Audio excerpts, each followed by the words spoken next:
In progress.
Good afternoon.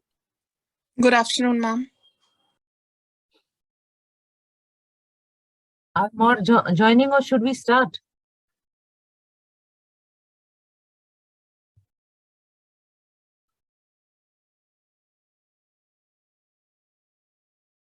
We have only, okay,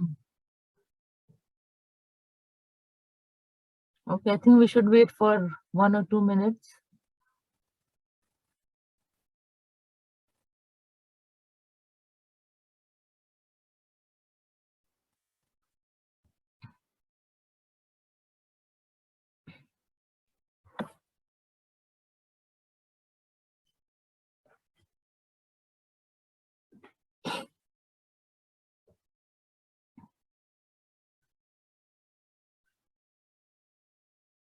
Okay, those of you who can, please switch on your videos.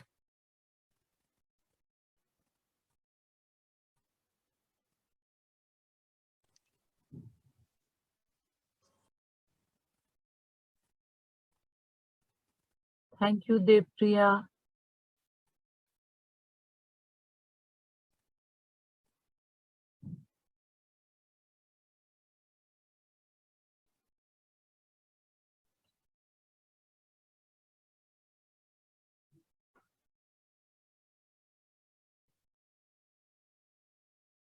Now the class strength today is very low. I don't know why.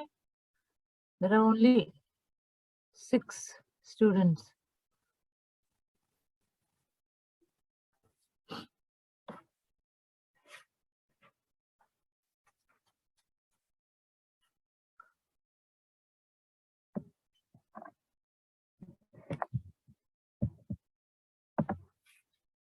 Okay, so I think now we should start. Yesterday we had just read through two paragraphs of resonance and wonder. I'll read through it again, just so that we can recap. And as I told you, it is written by Stephen J. Greenblatt, who was an American citizen, though he was of Jewish descent, and he was a professor of humanities at Harvard University. And the books that he wrote, works he wrote, were named Renaissance Self-Fashioning Towards the Poetics of Culture, Practicing New Historicism. So this idea of new historicism was put forward by Greenblatt, and this new historicism was not a theory as such.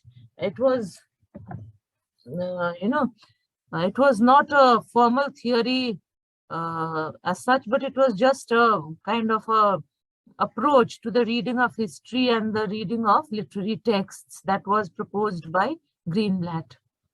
Now, in this essay, Resonance and Wonder, though he is talking about the art of,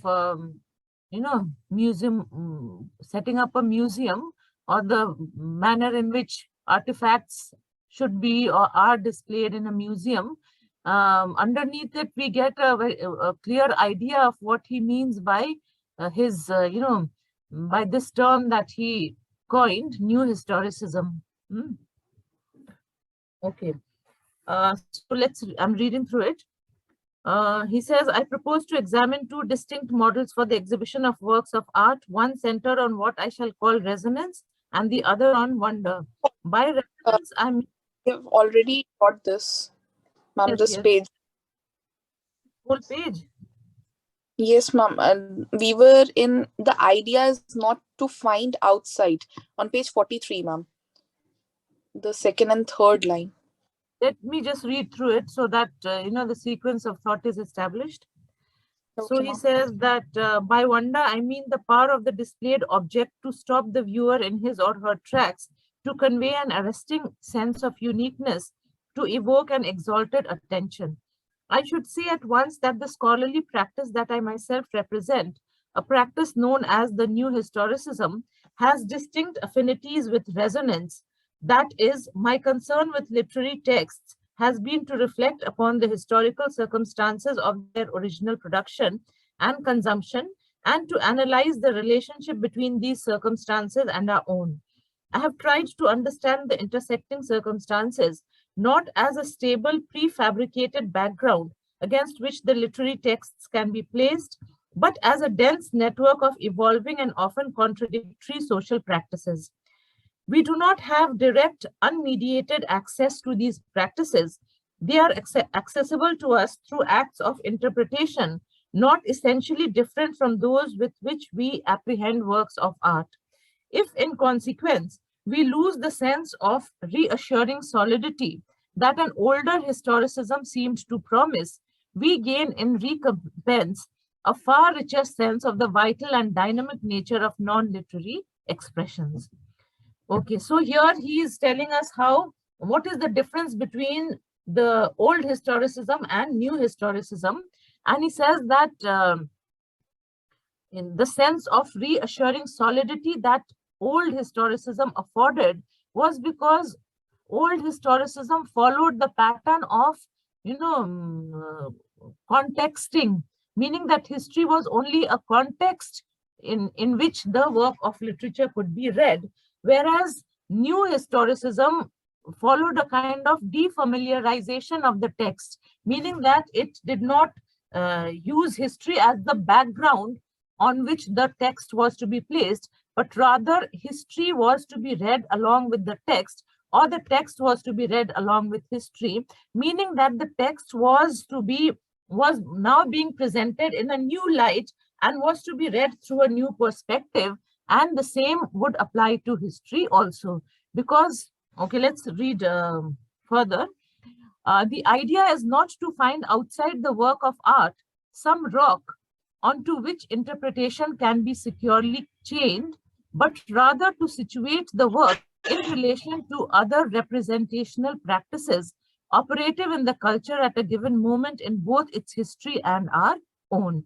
So he says that the idea is not to find outside the work of art some rock. So history was not something that was outside or external to the work of art, but rather history was something that was an intrinsic, integral part of the work of art.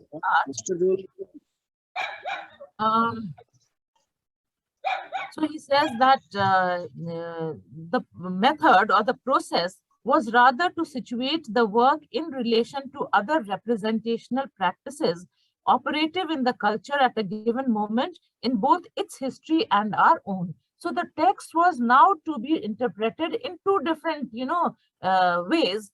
one way was to interpret it by situating it in the cultural practices of the age in which it was written, and the other interpretation was to situate it in the cultural practices of the age in which it is being read. Okay, so that is how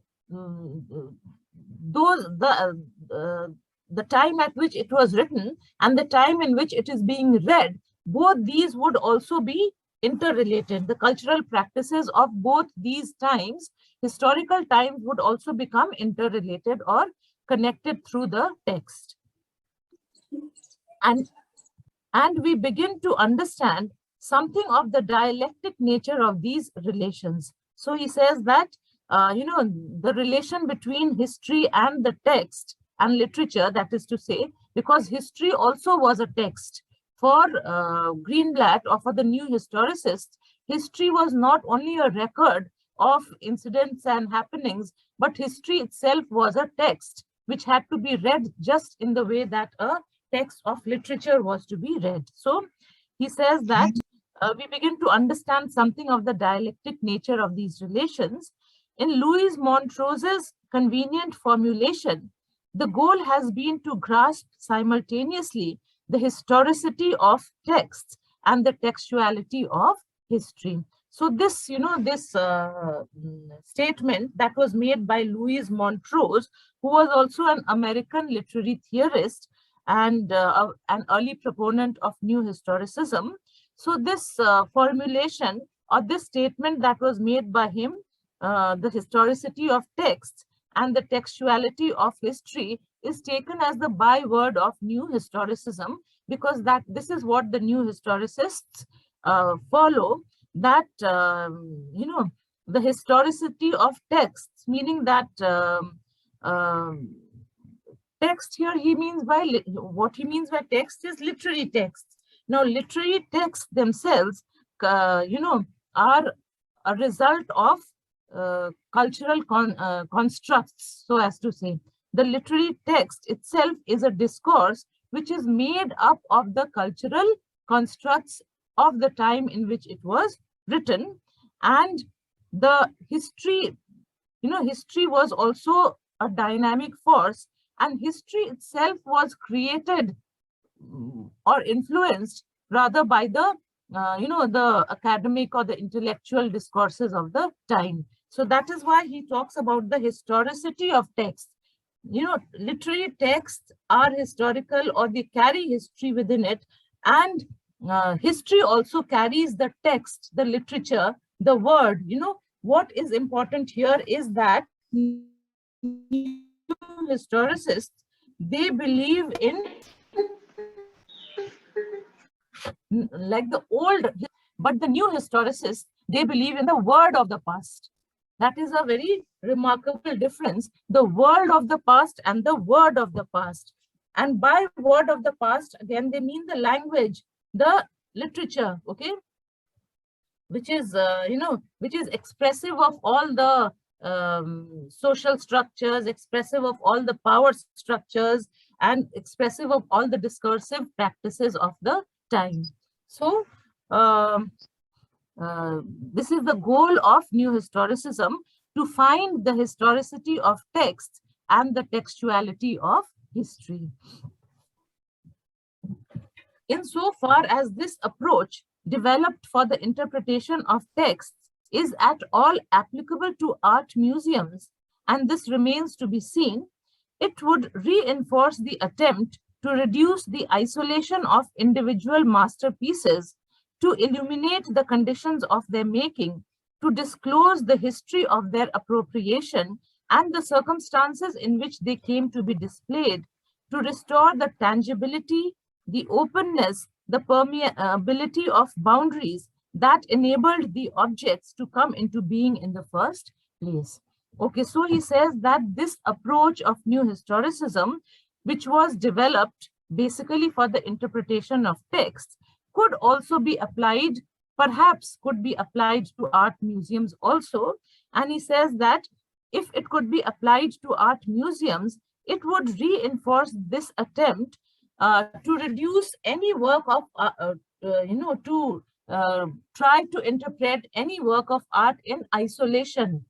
Any work of art would mean it could be a literary work or it could be any other kind of artistic piece, but none of them should be, considered in isolation. He says that it would reduce the isolation of individual masterpieces, and it would illuminate the conditions of their making and disclose the history of their appropriation. Appropriation meaning the where they have been sourced from, how they have been, from where they have originated, or how they came into the possession of the owner of those artifacts. So their appropriation and the circumstances in which they came to be displayed to restore the tangibility. Now, tangibility, tangibility means the ability to be, the physical ability, so as to say, the physical existence or the physical being of anything. The tangibility, the openness, the permeability of boundaries, permeability meaning where boundaries could meld into each other. That enabled the objects to come into being in the first place. So the origin of any work of art is something which is not in isolation. It is through a process which does not work in isolation. Any work of art comes into existence by, these features of openness, this feature of the permeability of boundaries. You can say the inspiration or whatever caused the artist to create that piece of work is not a singular fact. Rather, it is a amalgamation of many facts, which could be social, historical, political, religious, of all kinds. Okay, so that is what he means by the permeability of boundaries that enabled the objects to come into being in the first place. An actual restoration of tangibility is obviously in most cases impossible, and the frames that enclose pictures are only the ultimate formal confirmation of the closing of the borders that marks the finishing of a work of art. But we need not take that finishing so entirely for granted. Museums can and on occasion do make it easier imaginatively to recreate the work in its moment of openness. So he says that even in a museum, it is not possible to recreate the tangibility of works of art. That is to bring back its physical, physical reality, so as to say. And he says that the frame is the only tangible part of any, you can say, painting which is displayed. The painting which is displayed, the most tangible part of that painting would be the frame within which it is enclosed. But he says that the frames that enclose pictures are only the ultimate formal confirmation of the closing of the borders that marks the finishing of a work of art. So what he means to say is that this the frame is a kind of a superficial confirmation of the closing of that piece of art, but that framing of the piece of art cannot be taken entirely for granted, because that piece of art or museums can on occasion make it possible for that piece of art to become, they can recreate that moment of openness of that piece of art, meaning they can display it in such a way, they can present it in such a way that it does not appear to be something that is final, something that is enclosed within the limits of the frame, but something that is open, something that is once again in some virtual way tangible. Okay, something that is actually there to be touched, to be felt. Okay.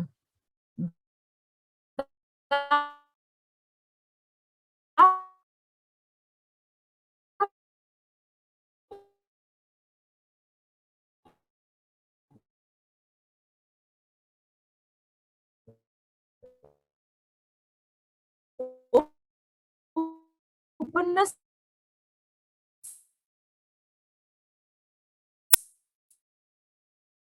is linked to a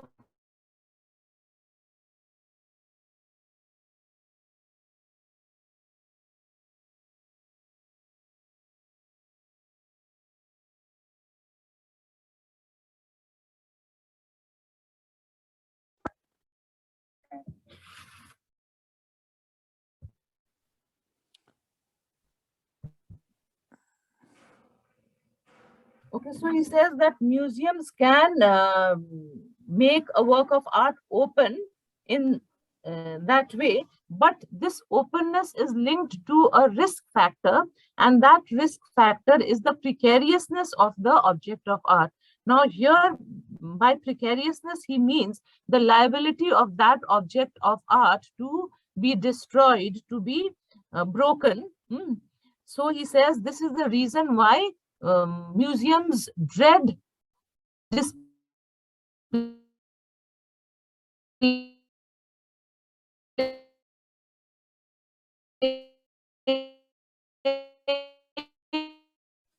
Ma'am, your voice is breaking. Yeah, Their ma'am, your Ma'am, voice your is objects voice not of is coming. art breaking. in Yeah. openness, Excuse but me, ma'am. though it is perfectly Excuse me, ma'am. yes, yes, yes. Now Ma'am, can your you hear voice me is now? breaking. Yes. Yes, ma'am, your voice is breaking. Okay, okay, okay. I'll try. Something wrong with my internet Yes, connection. ma'am. Something wrong with the network, I think.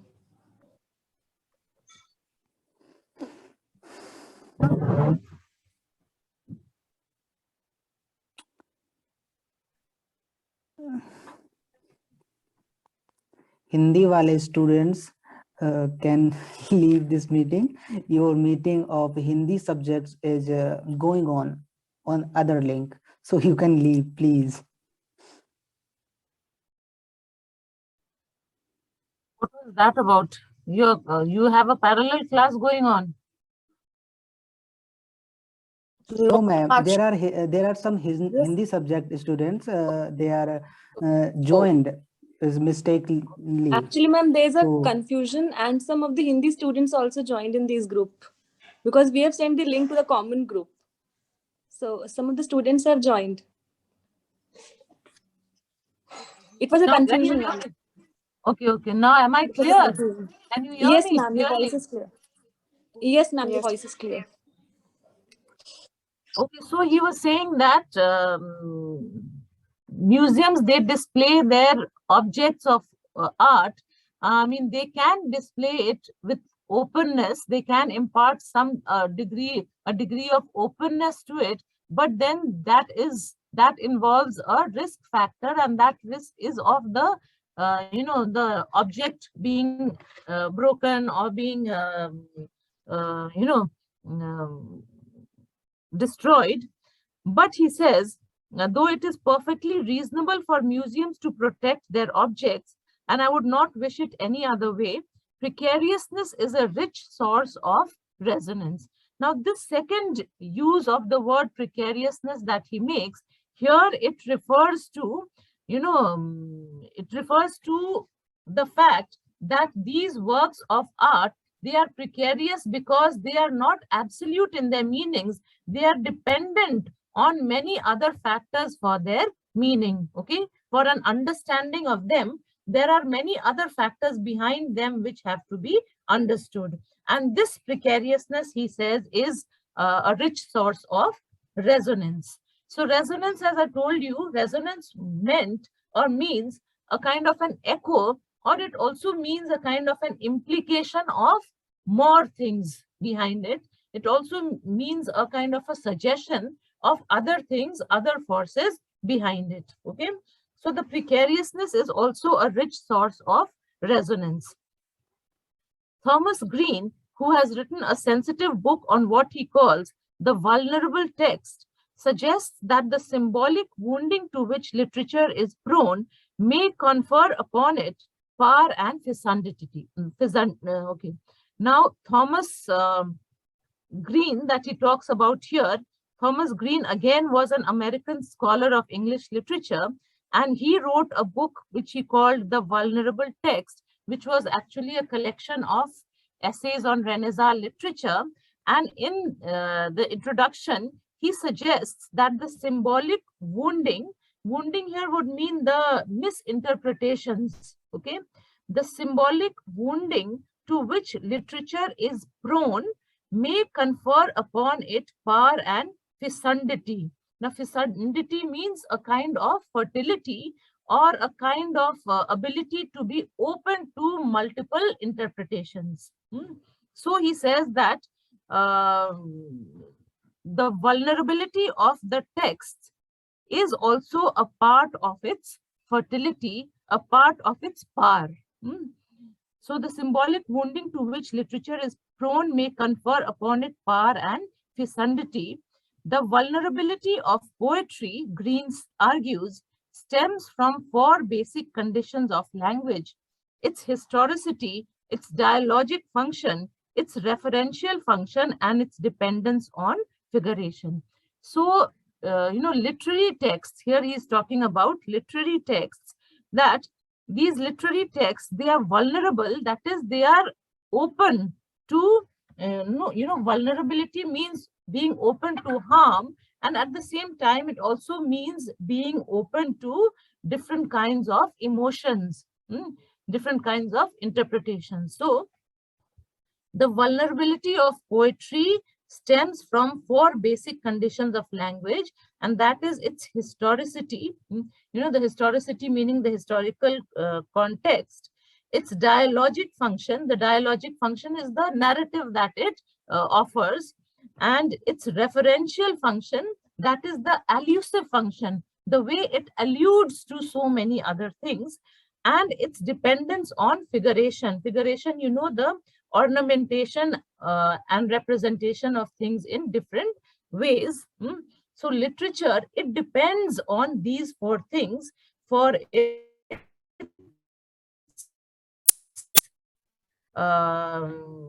multiple in multiple ways. Three of these conditions are different for the visual arts in ways that would seem to reduce vulnerability. Painting and sculpture may be detached more readily than language, both from referentiality and figuration, meaning to say that painting and the sculpture they do not have the same kind of referentiality and figuration that literature has. Okay, so this would reduce the vulnerability of painting and sculpture, meaning that painting and sculpture are not open to the same kind of multiple interpretations that literature is open to, because painting and sculpture do not depend very much upon referentiality and figuration. They do not have these characteristics. And the pressures of contextual dialogue are diminished by the absence of an inherent logos, a constitutive word. And also, the pressures of contextual dialogue, contextual, where you have to know what has been said before and what has been said after to be able to understand the actual meaning of what that particular word or that particular statement is. Now, this is a feature that is very prominent or most prominent only in written works of art, that is literature, okay? And this kind of pressure is not there, or it is absent in works of art like painting and sculpture. So he says that the pressures of contextual dialogue are diminished by the absence of an inherent logos. Now, a logos is you can say the rational principle. And the rational principle in a literary work is the word. It is the constitutive word which provides the rational principle, or which provides the center, or the logos. Now but the fourth condition, historicity, is in the case of material artifacts vastly increased, indeed virtually literalized. Now it is only one aspect that is common to literary pieces and to painting and sculpture, and that is historicity. And he says that historicity in the case of material artifacts is vastly increased and indeed virtually literalized, meaning that They are almost literalized. They're almost there for us to see in front of us. They don't need any kind of allusion. They don't need any kind of reference to anything else. What they are there for us to see literally.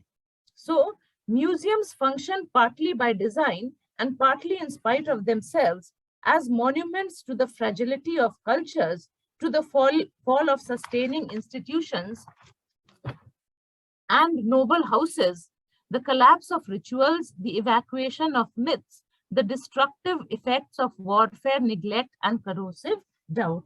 So these are all, these are all parts of historicity. And museums, they function on these aspects of the fragility of cultures. You know what this means actually is that museums are a testimony to the fact that sustaining institutions fall and noble houses collapse and rituals collapse and myths are evacuated and warfare destroys the destructive effects of warfare, neglect, and corrosive doubt. The very fact that these objects, they are removed from their original places due to any of these factors and placed in museums is the proof that museums are and they function on these realities. Now he says, I am fascinated by the signs of alteration, tampering, and even deliberate damage that many museums try simply to efface. First and most obviously, the act of displacement that is essential for the collection of virtually all older artifacts and most modern ones, pulled out of chapels, peeled off church walls, removed from decayed houses, given as gifts, seized as spoils of war, stolen or purchased, more or less fairly by the economically ascendant from the economically naive, the poor, the hard-pressed heirs of fallen dynasties and impoverished religious orders. So he says that what do museums do to set up their trade, so as to say, they they alter, they tamper, and even at times they deliberately damage many of these artifacts. And why do they do that? Simply to efface and efface what? The act of displacement. The fact that these things, they have been displaced from other places, they have been brought here from other places. And what are those other places from where they could have been brought here? They have been pulled out of chapels and they have been peeled off the church walls and they have been removed from decayed houses and they have been taken as spoils of war, stolen or purchased, or yes, they have been purchased from those people who are rich enough to have, they have been got from those people who are rich enough to purchase it from those others who were very poor, who were not rich enough to have maintained these things. The hard-pressed heirs of fallen dynasties and impoverished religious orders. So because these artifacts have been sourced from these kind of places, they have marks upon them. They have, but perhaps they have some kind of scars upon them. And the museum, it has tampered with these in its effort to remove these scars and marks. Then too, there are the marks on the artifacts themselves. Attempts to scratch out or deface the image of the devil in numerous late medieval and Renaissance paintings, the concealing of the genitals in sculptured and painted figures, the iconoclastic smashing of human or divine representations, the evidence of cutting or reshaping to fit a new frame or purpose, and the cracks, scorch marks, or broken off noses that indifferently record the grand disasters of history and the random accidents of trivial incompetence. So museums, in order to collect their artifacts, they have to go through this whole process of tampering, of defacing, of damaging some things. So the first kind of damaging is a kind of, it is displacement and an effort to erase those marks of displacement, erase the marks that show that they have been excavated, or they have been pulled off from the walls, or any other such thing, or that they have been removed from decaying houses. And the second kind of tampering that happens, that can be seen in these artifacts, in these paintings, in museums, is the a literal tampering with the object itself, where one can see paintings where the image of the devil has been defaced or scratched out, or where this the picture of genitals in sculptured and painted figures has been deliberately scratched out or broken, or the smashing of human or divine representations. In many cases, there has been a shattering of the image, breaking of the image, because these images were of divine, they were representations of divine or human beings, and perhaps they did not follow the religious beliefs of the people who found them, and that is why those people, they deliberately broke it or they smashed it. And the cracks and scorch marks and broken off noses that indifferently record the grand disasters of history. So, these works, these sculptures, these paintings, they have been in this way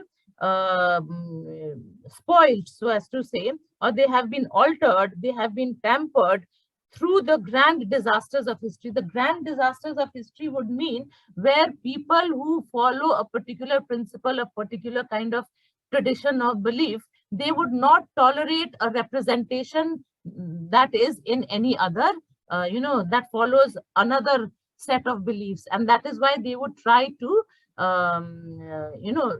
change it according to, bring it into the line of their own belief.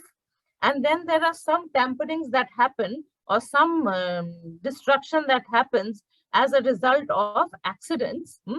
He says, and the random accidents of trivial incompetence, meaning these trivial incompetences, meaning while carrying the, you can say maybe while carrying the painting from one place to another, somebody has dropped it, or it has been, water has fallen on it, or anything of that kind. So these are all random accidents of trivial incompetence. Even these accidents, the marks of a literal fragility, can have their resonance.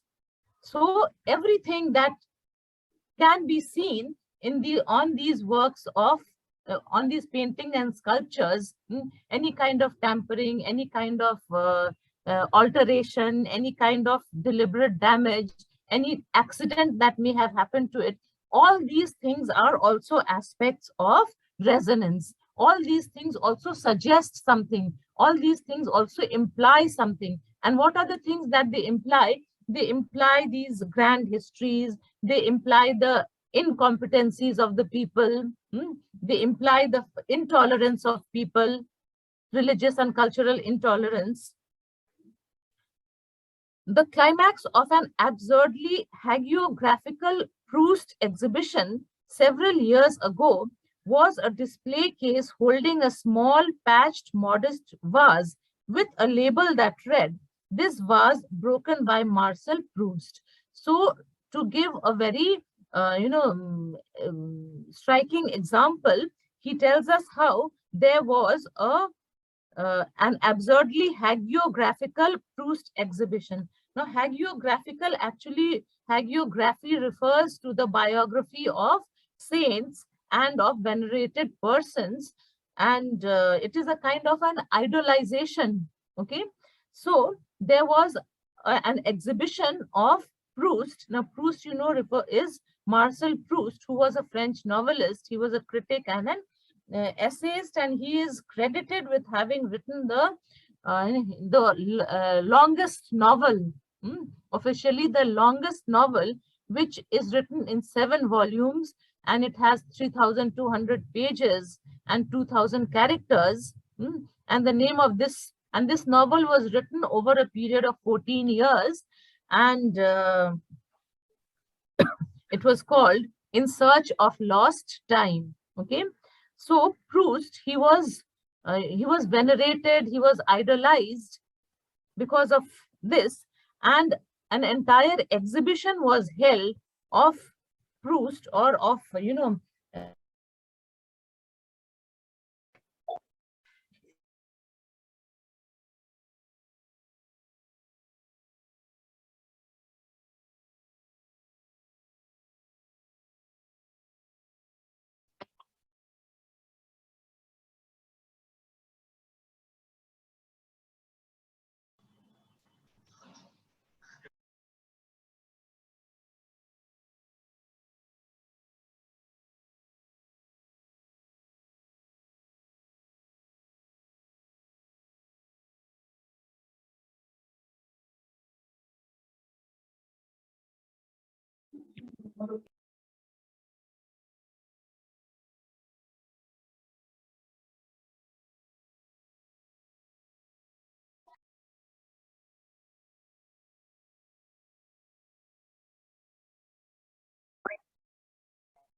okay, so an entire exhibition was held about Proust, and in that exhibition there was a display case that, just a minute.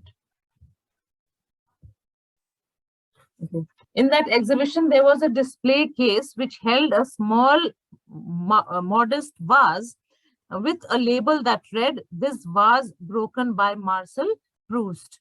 So what he means to say actually here is that this the very fact that this vase was broken by Marcel Proust also has a resonance. The very touch of Marcel Proust was also something that was significant enough for that modest, for that very ordinary kind of vase to be displayed in this exhibition.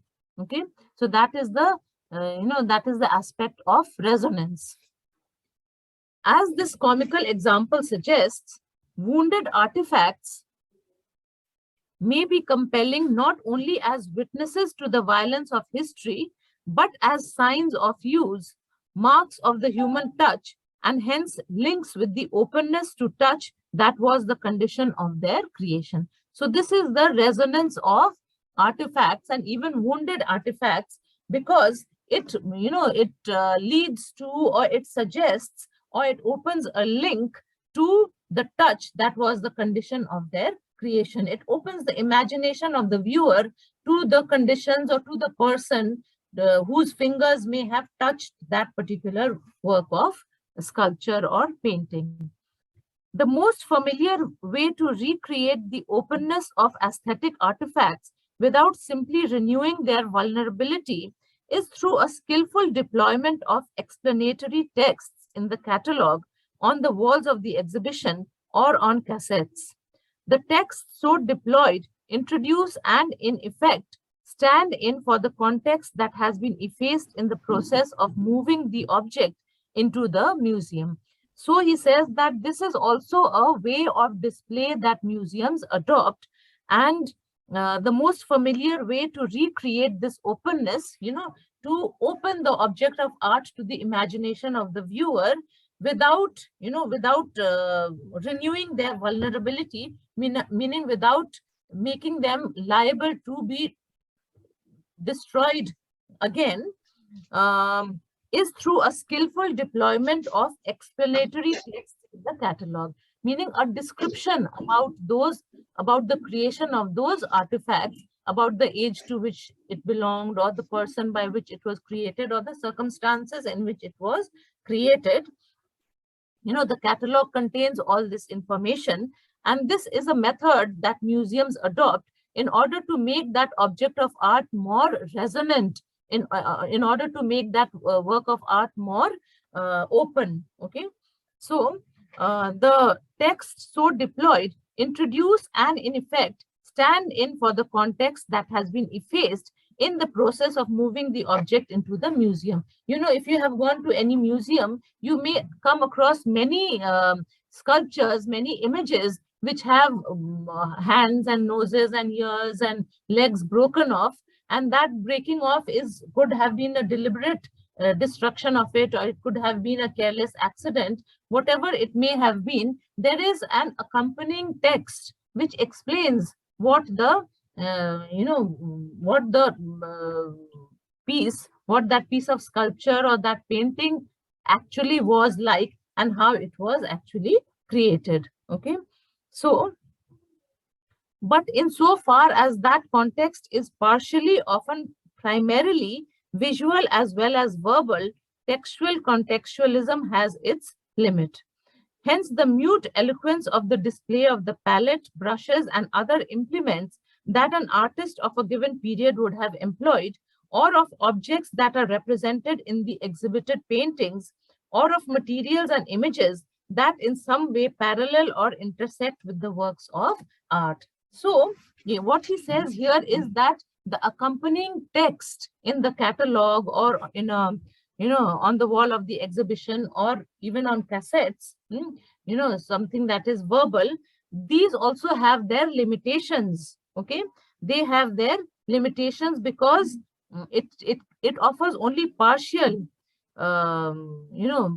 information, or it offers only partial openness.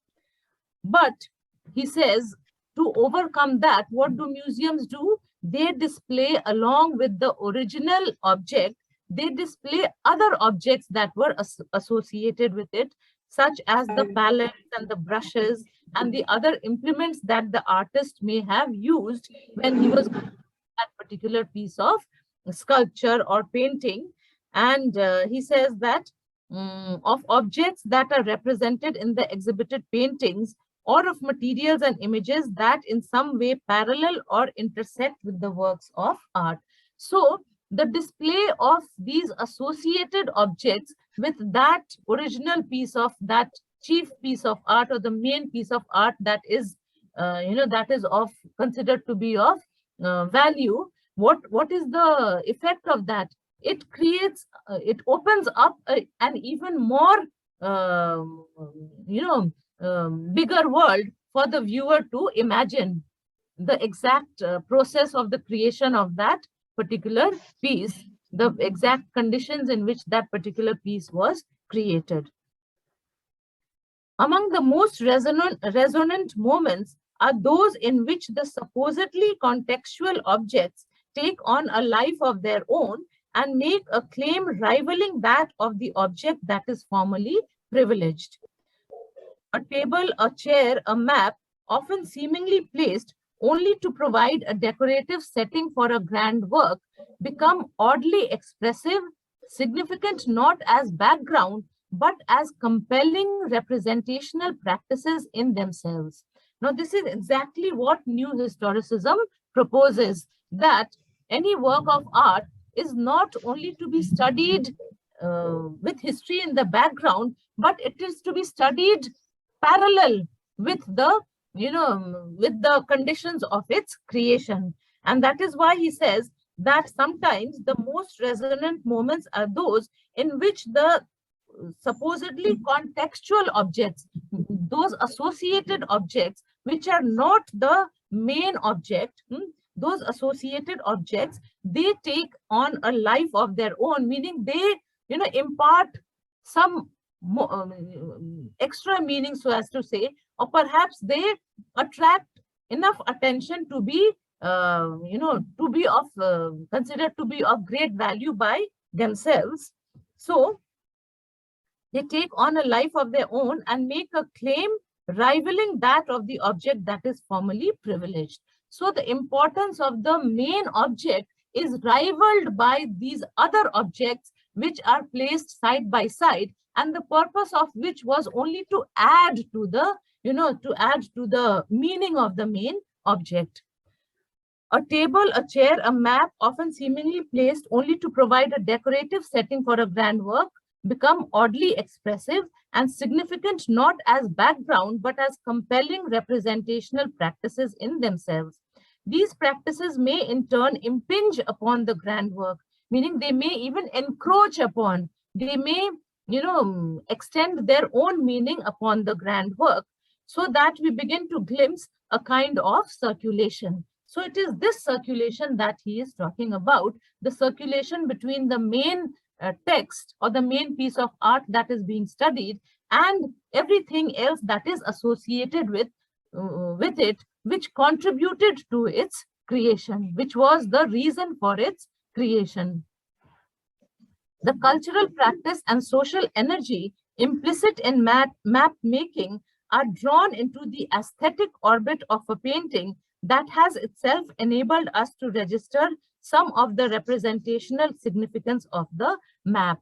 So an example that he gives here is that if you look at the aesthetic orbit of a painting, if you look at a painting of an orbit or a map, what you are led to think of are the cultural practices and the social energy that has gone into the creation of this painting of the map. And the painting of the map will also tell us about the technical aspect of the, register some of the representational significance of the map, meaning that the object itself and the conditions of its creation, the manner of its creation, all that they merge into each other to create a complete picture. That it is only by this merging, this molding into each other, that the complete picture can be got. Or again, the threadbare fabric on the old chair or the gouges in the wood of a cabinet juxtapose the privileged painting or sculpture with marks not only of time but of use, the imprint of the human body on the artifact, and call attention to the deliberate removal of certain exalted aesthetic objects from the threat of that imprint. So he says that all these things which are associated, which are contextual, they at times, they they seem to encroach upon the main, they encroach upon, or they also add to the main value or the main understanding, the main interpretation or the interpretation of the main object that has been displayed. Okay, the effect of resonance does not necessarily depend upon a collapse of the distinction between art and non-art. It can be achieved by awakening in the viewer a sense of the cultural and historically contingent construction of art objects, the negotiations, exchanges, swerves, and exclusions by which certain representational practices come to be set apart from other representational practices that they partially resemble. So he says that resonance is created not only by this collapse of distinction or boundary between the art and non-art, which he has talked about before this.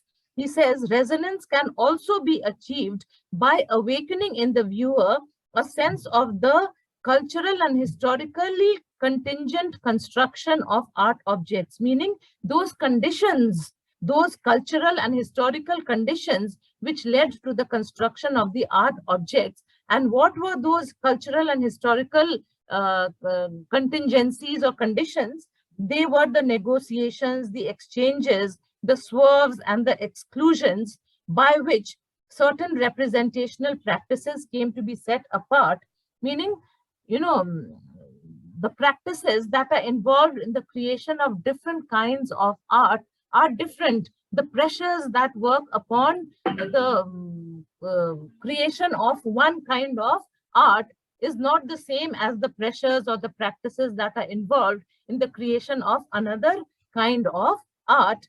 And he says that resonance is created also by allowing the viewer to be able to see or understand what those pressures, what those practices, what those cultural and historical contingencies were, which resulted in the production of this particular kind of representational, this kind of art.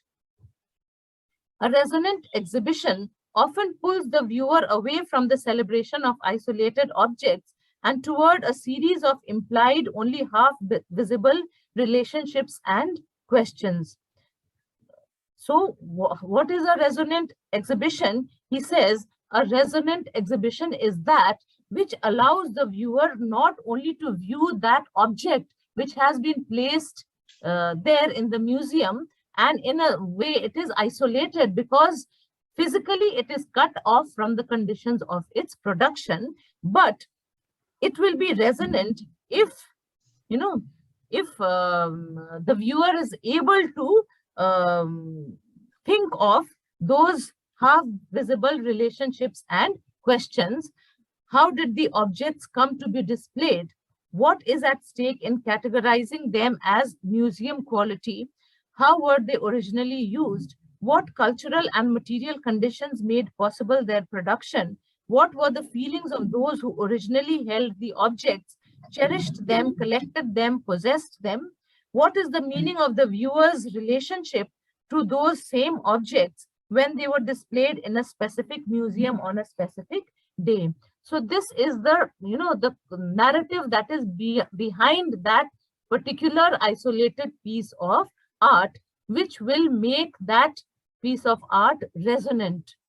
It is only the answering or the consideration of all these aspects, of all these invisible or half visible relationships and all these questions, which, it is only the possibility of knowing all these things which will make the artwork resonant.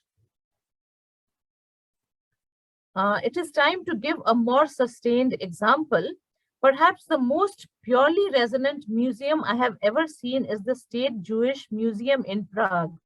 This is housed not in a single building, but in a cluster of old synagogues scattered through the city's former Jewish town. The oldest of these, known as the Old New Synagogue, is a twin-nave medieval structure dating to the last third of the 13th century. The others are mostly Renaissance and Baroque. In these synagogues are displayed Judaica from 153 Jewish communities throughout Bohemia and Moravia. Okay, so now he's going to give a sustained, a more concrete example of all that he has been saying about resonance, about the quality of resonance and the ability of museums to create resonance in their display. So he says that perhaps the most purely resonant museum that he has ever seen is the State Jewish Museum in Prague. And he says that the oldest of these, now this State Jewish Museum in Prague is not a single building, but a cluster of old synagogues which are scattered throughout the city. And the oldest of this, which is the Old New Synagogue, is a twin-nave medieval structure. Nave, was the central part of the synagogue, where the people or the the people who come to worship, the place where they sit or stand, that is the nave. Now he says that this particular synagogue, the Old New Synagogue, is the most resonant, and he says the others are mostly Renaissance and Baroque, while in these synagogues are displayed Judaica. Judaica means, things which were related to the Jewish culture and the Jewish religion, which were sourced from 153 communities throughout Bohemia and Moravia. In one, there is a permanent exhibition of synagogue silverwork. In another, there are synagogue textiles. In a third, there are Torah scrolls, ritual objects, manuscripts, and prints illustrative of Jewish beliefs, traditions, and customs. One of the synagogues shows the work of the physician and artist Karel Fleischmann, principally drawings done in Terezin concentration camp during his months of imprisonment prior to his deportation to Auschwitz.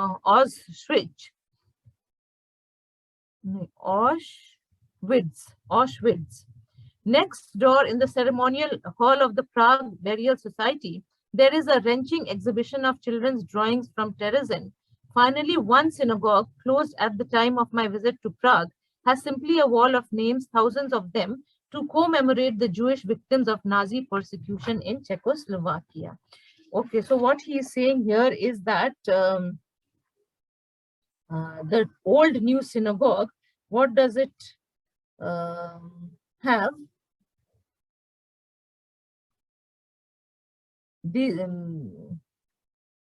Just a minute, now there's some confusion over here. Scattered through the city's former Jewish town. The oldest of these, known as the Old New Synagogue, is a twin-nave medieval structure dating to the last third of the 13th century. Okay. Now, the things that are displayed here, he says, there are many things which are related to the Jewish religion, but in particular, one of these synagogues, they display the works of the physician and artist Karel Fleischmann. And Karel Fleischmann was a, he was it says physician, a Jewish physician and artist who was also prosecuted in one of the concentration camps by the Nazis. So on display are the drawings that were made by him when he was in the Terezin concentration camp, and before he was taken to this other camp, which was called Auschwitz, where he was, where he died. And then also on exhibition is a wrenching exhibition of children's drawings from Terezin. Then in one synagogue, there is simply a wall of names, thousands of these names, to commemorate the Jewish victims of Nazi persecution in Czechoslovakia. Now he says, the museum's rich collections of synagogue art and the historic synagogue buildings of Prague's Jewish town, says the catalogue of the State Jewish Museum, form a memorial complex that has not been preserved to the same extent anywhere else in Europe. A memorial complex, this museum is not so much about artifacts as about memory, and the form the memory takes is a secularized Kaddish, a commemorative prayer for the dead. So what he's trying to say is that the exhibition of these Jewish artifacts and the exhibition of these paintings made by people who were later persecuted, who later died in the concentration camps, they give this kind of an effect, they give this kind of a resonance, which makes this museum not merely a museum, but rather a kind of a, secularized Kaddish. Now, Kaddish is a prayer, is a Jewish prayer, and this entire museum becomes resonant with that, that atmosphere of, the prosecution of the Jews, the tragedy, that this historical tragedy that has happened. He says the atmosphere has a peculiar effect on the act of viewing. It is mildly interesting to note the differences between the modern Gauss-like lithographs of Karel Fleischmann in the pre-war years and the tormented style, at once detached and anguished, of the drawings from the camps. But aesthetic discriminations feel weird, out of place. So what he is saying is that though this is a museum, and though a person can compare the merits and the qualities of the different objects that are displayed, but here in this, in this museum, in the State Jewish Museum, all these aspects of aesthetic comparison, they become trivial, they become insignificant. Why? Because all these objects, even if they are not aesthetically appealing, even if they are not beautiful, yet they are resonant, and they are resonant of such an immense tragedy in the history of civilization that the very act of viewing itself becomes peculiar. It is a very strange experience that the viewer has in that museum. Okay. We visit this Jallianwala Bagh and all, the entire thing had been talked here is related to that there also they have excavated the entire site. They have kept the thing like that as it was earlier. They have not, like, they have just restored the entire thing, but they haven't touched the very essence of it. Like, they have not removed it. So whenever we enter into that Jallianwala Bagh, we can feel that massacre, that trauma the people went through. So is it like that, the exact notion? That is the resonance, that ability like you said, that ability to convey the, you know, the essential way in which those things happened, or the, now the Jallianwala Bagh was not a, you know, it was not a deliberate creation. It was not an artistic creation. It was a massacre. That was something else. That is a historical event, and the museum, or wherever those things that have those objects which have been transport or removed from that particular site of the massacre and placed in the museum, the impact of that is not, it is not meant to be artistic and aesthetic at all. It is meant to create, only recreate that moment of anguish that happened.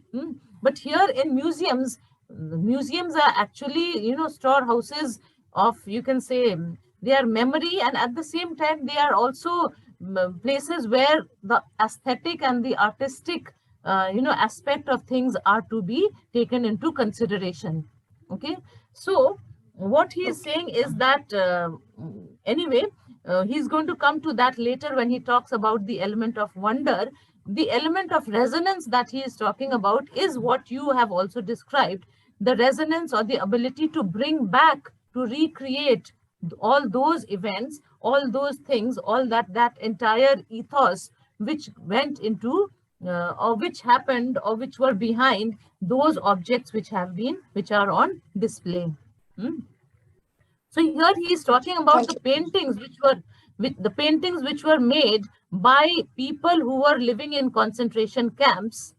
And I mean, the mere viewing at those paintings which were made by children who were in the concentration camps, or by a painter who was living in the concentration camp, that gives a kind of a, you know, a surreal feeling of being transported to that situation, of you know, being placed in the center of that social condition, of that historical moment.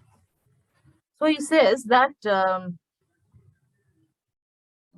aesthetic discriminations feel weird, out of place, and it seems wholly absurd, even indecent, to worry about the relative artistic merits of the drawings that survive by children who did not survive.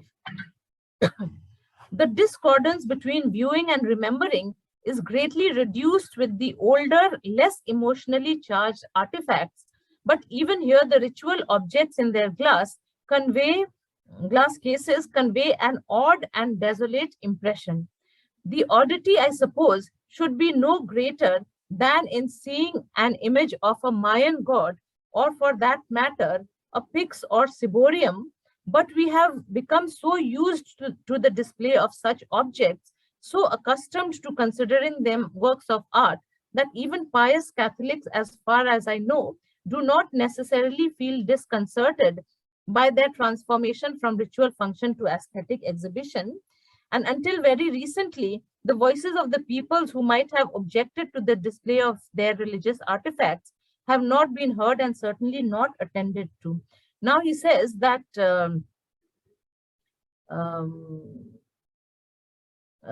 this discordance between viewing and remembering is not as extreme in the older and the less emotionally charged artifacts.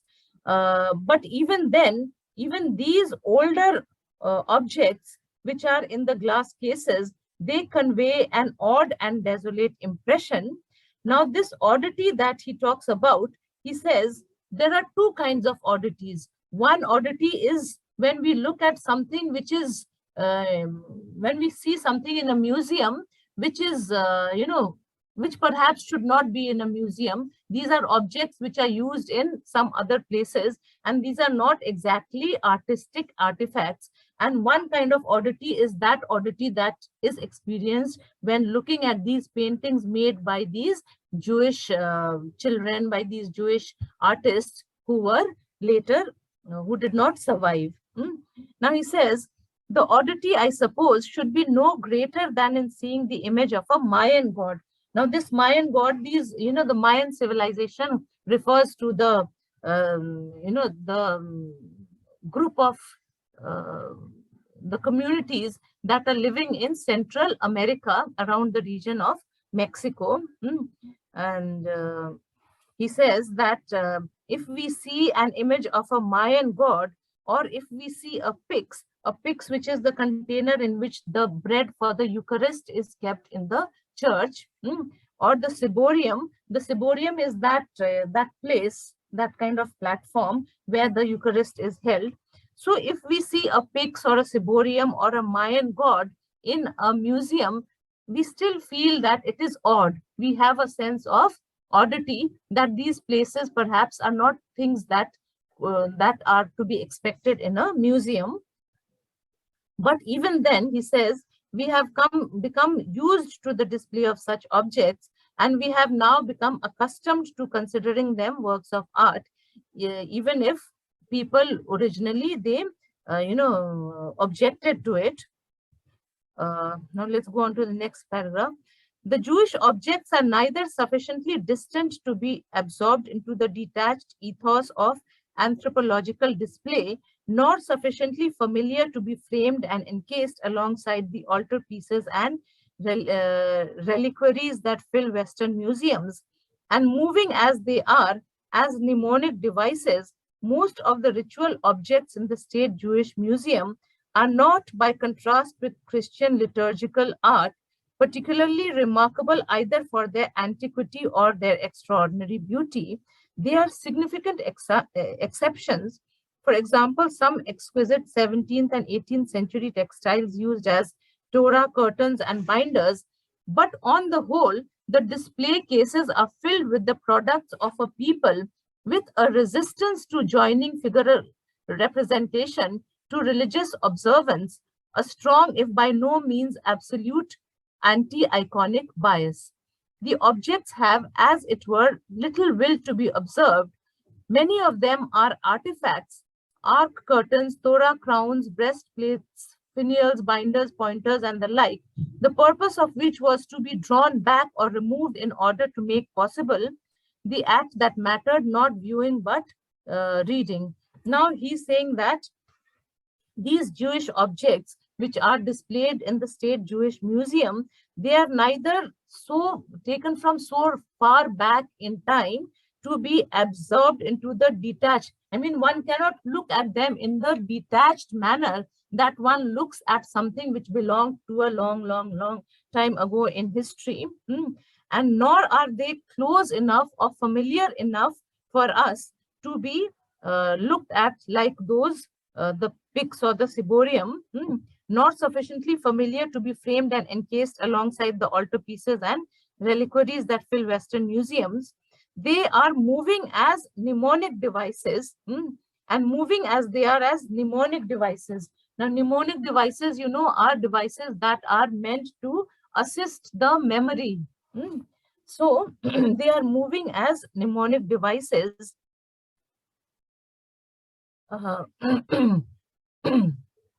But these objects, they are not remarkable for their antiquity or their extraordinary beauty. So what he's trying to say here is that these objects which are displayed here, they are such in their essence that neither can we be completely detached from them. We cannot view them with complete detachment, nor are we familiar with them as things of everyday use.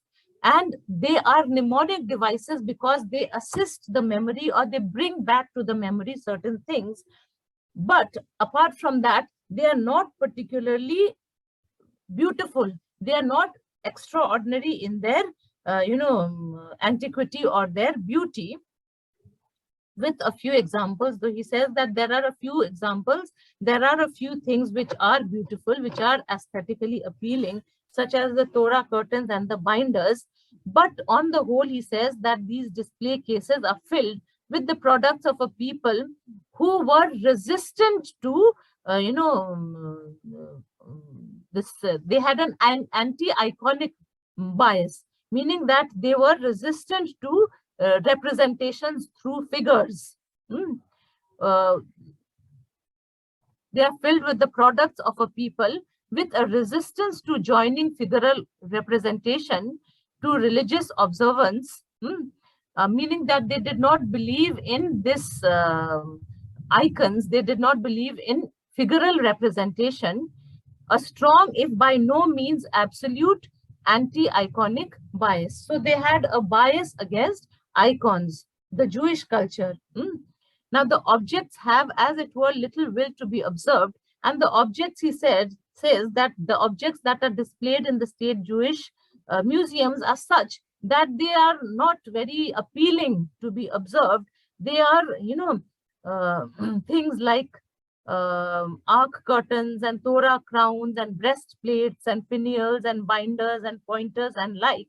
And the purpose of all these things, he says, was to be drawn back or removed in order to make possible the act that mattered, not viewing but reading. Meaning these objects which are on display themselves were objects which were not meant for viewing.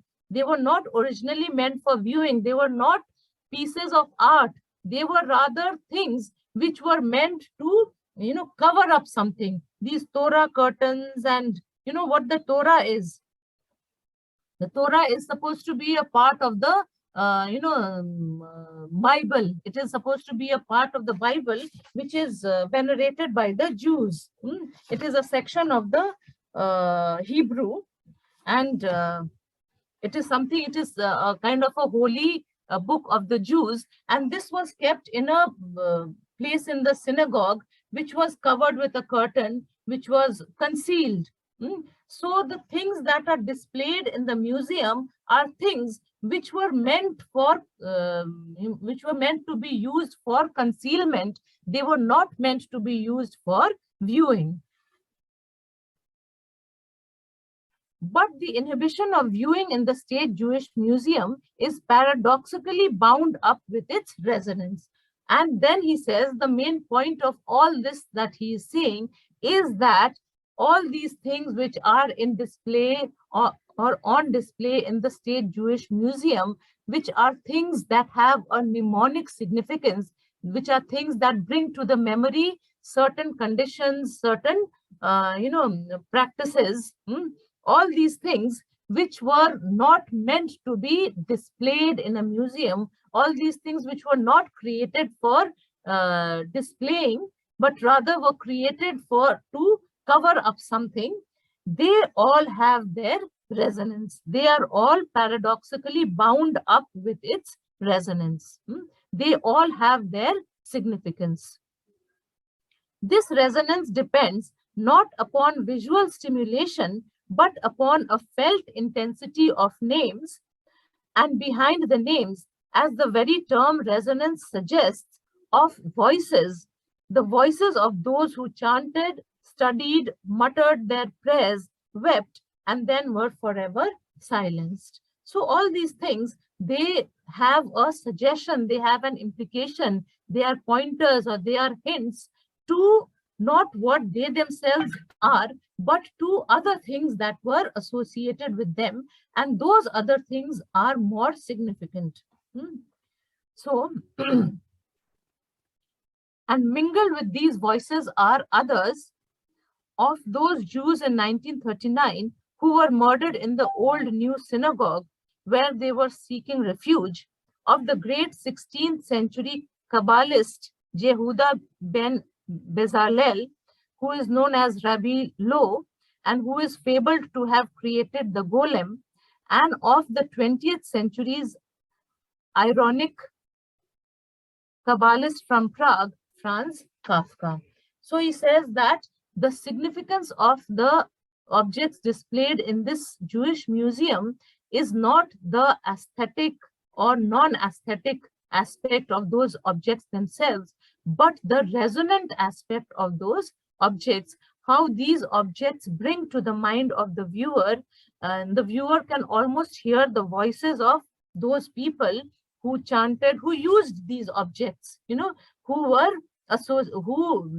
brought these objects into their use, the voices of those who chanted, studied, muttered their prayers, and wept and were forever silenced. So it brings into the mind the people, those Jews who were murdered in the old synagogue in 1389. and it brings into the mind, into the memory, the 16th century Kabbalist Jehud. Okay, I'm going to stop here because there's not much time left. Thank you, ma'am. We'll continue tomorrow, and tomorrow perhaps will be the last class that I will be taking with you. So, anyway.